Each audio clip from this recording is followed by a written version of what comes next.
For a long time, Uber didn't do much to improve the driver experience, and satisfaction was low, and there was a lot of turnover amongst the driver ranks. But over the past few months, it seems like Uber has made a clear commitment to renew its relationship with drivers and really meaningfully improve the driver experience. Harry here for the Rideshare Guy, and today I'm going to explain what is Uber's 180 Days of Change program and what does it mean for drivers.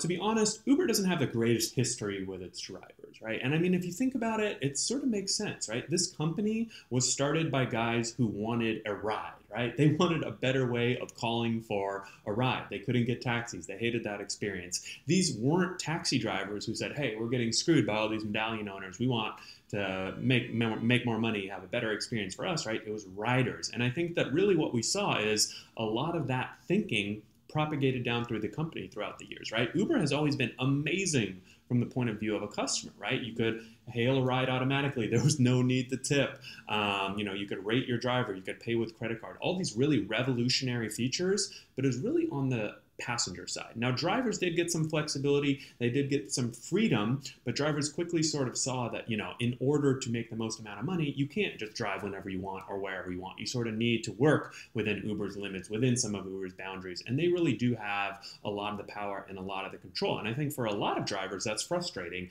Uber announced that half of all drivers quit after 1 year. And if Uber announced that, we can probably assume that it's even worse. And so it shows you, right, there is a lot of turnover. A lot of drivers get into this. A lot of people like it. Some people are able to make it work. But with 2 to 3 million drivers on the platform for Uber alone, right, there's a lot of people who it works for, and there's also a lot of people who it doesn't work for. And I think that's really what you see and what Uber is finally starting to address, right? I know personally, Uber has always been very reliable, right? Especially when you look at it and compare it to Lyft. I mean, you always knew that you could go out there, you could get rides, you knew how much you'd get paid, even if it wasn't as much as you were hoping for or what you thought, but it was very reliable in that sense. But personally, I always just felt like the experience for a driver could be so much better. There are so many frustrating things that didn't have to be frustrating, right? And, to be frank, Uber had a lot of internal chaos at the beginning of 2017, all of these scandals, all of these news stories. And while it didn't have a big effect on the day-to-day experience, the short-term experience of a driver, it did have effect on the corporate level. And I think that what you're really starting to see, one of the positives that came out of all that chaos is this 180 Days of Change program. So what is this program? What does it mean? And basically, according to Uber, this is 180 days, as the name would imply, or 6 months of significant changes that they're going to make to improve the driver experience, right? And they're releasing what they're calling chapters, right? So far they've released a few chapters and they're going to be releasing a few more, a total of 6 chapters. Each chapter is going to focus on a different area of, I guess you would call it what it's like to be a driver, right? So chapter 1 focused on earnings, right? The big announcement for that chapter 1 earnings was tipping, right? Uber added a tipping option. They made some modifications to the destination filter, gave that to everyone, and some pay with the Quest stuff. So that was very good, right? Very big news for drivers. I personally never thought Uber was going to add a tipping option, but they did. And I think that showed, you got to give them credit where it's due, that, hey, they are making some changes, even if maybe those changes should have come a long time ago. Better late than never, right? Chapter 2 focused on customer service. Now, the big headline here was a 24/7 support line. And I've called the number, right? You do get an agent really quickly. The help you're getting, I think, still needs a little bit of work. So I don't know that I'm that satisfied there, but I'd say that it's definitely a step in the right direction. And they made some other minor to medium improvements in the customer service and ratings department.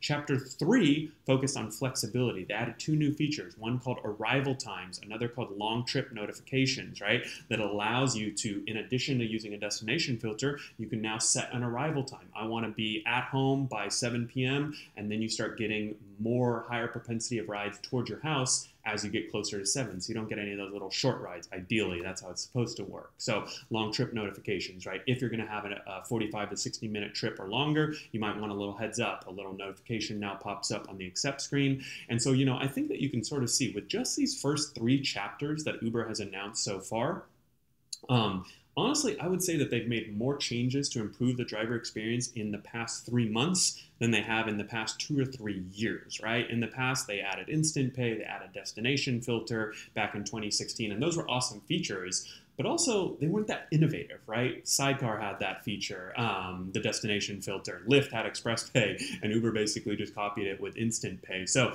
I think that those were great features for drivers, but they also weren't that innovative. And that's the stuff that I think that, Uber has a lot of catching up to do, but they're also starting to test some pretty cool and some pretty innovative stuff, right? The long trip notifications, the arrival times. Those are features that we haven't seen on other services before, and sort of what you would expect from a $70 billion company, right? You would expect them to innovate and expect them to really invest a lot in these features that will have a long tail, that over for years to come, drivers will benefit from it. So, what of these features do you think drivers, like the most or benefit the most? Honestly, at the end of the day, it's going to be anything that affects their bottom line. Now, we all would want higher rates, and so far we haven't seen directly a rate increase with this 180 days of change, and I don't know that we will, right? Uber is losing $2 to $3 billion a year, and if they go and raise rates, they lose market share, and they think they're not going to make as much money that way.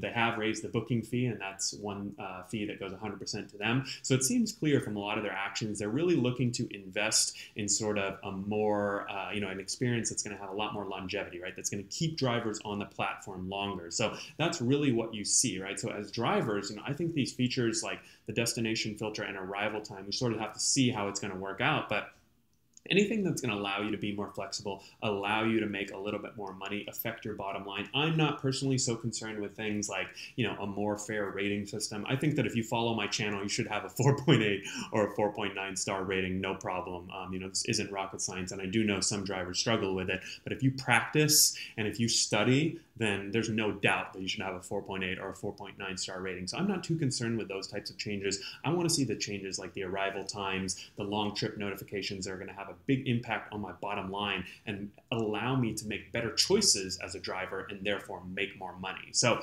what's next or what could be improved still? There's definitely no shortage of things. We talked about the rates, but I think that I'm really excited for a lot of the innovative stuff. I'd be curious to hear from you in the comments below. Feel free to let me know what you think Uber needs to improve. What are the features that they should add? And the other thing is to keep an eye out for this stuff because, Uber is testing a lot of this stuff. We saw them testing the long trip notification and a couple other features, the 24/7 support line, and then they go and roll it out. So if you guys see any new features, don't hesitate to reach out to me or just, kind of check them out yourself and just understand that, hey, those could be rolled out because Uber, to their credit, has rolled out, once a month of this 180 days of change, so there's 3 more chapters coming, and they have been very consistent.